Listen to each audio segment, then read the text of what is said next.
There's no doubt about that. Religious moderates don't fly planes into buildings.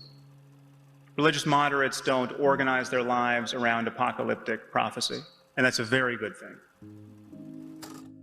But religious moderation has some real problems. The first is that it gives cover to fundamentalism. Because religious moderates have made it taboo to criticize faith. They want faith respected. They want the whole project of being religious, being identified as a Christian, a Muslim, a Jew, to be respected. That it is impossible to call into question this basic project, the ethical tenability of raising a child to believe he's a Christian as opposed to anything else. And under the cover of this respect, we are now powerless to say the very harsh and necessary things about religious extremism that we need to say, because it is taboo. You have to respect faith. Religious moderation prevents us from even noticing the differences among our religions. It is taboo to notice that all our religions are not teaching the same thing. They're not all equally wise, and where they do teach the same thing, they don't teach it equally well. I mean, where are the Tibetan Buddhist suicide bombers? If you think for a moment that the kind of violence we see in the Muslim world is born of the Israeli occupation and our misadventures in Iraq, we should see Tibetan Buddhist suicide bombers. The Tibetans have suffered an occupation every bit as brutal and far more cynical than any that we or the British or the Israelis have imposed upon the Muslim world. Something like 1 million, 1.2 million Tibetans have died since the Chinese occupation.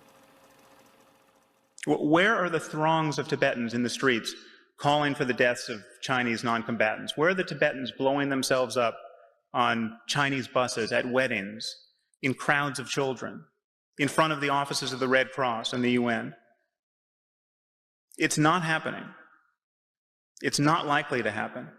It's not that you could not possibly form a death cult out of the principles of Tibetan Buddhism. In fact, to some degree, Zen Buddhism informed the worldview of the kamikaze pilots during World War II. But you would have to work very hard to bend the core principles of Buddhism into this kind of orgy of violence. You don't have to work so hard as a Muslim.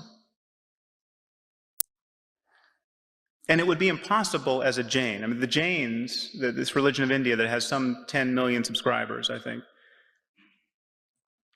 the core of their religion is nonviolence. No matter how deranged you get by your doctrine as a Jain, you will get less and less violent. I mean, the really religious Jains cover their mouths with cheesecloths so they don't inhale a bug. By no stretch of the imagination can you argue that the core principle of Islam is nonviolence. It is taboo to notice this, and it is especially taboo among religious moderates. Our own religious demagogues will notice this. We can have, Franklin Graham will stand up and say, Islam is an evil religion. They'll notice the differences between religions. Everyone else has the wrong religion. But religious moderates have rendered this taboo. First, let's start with this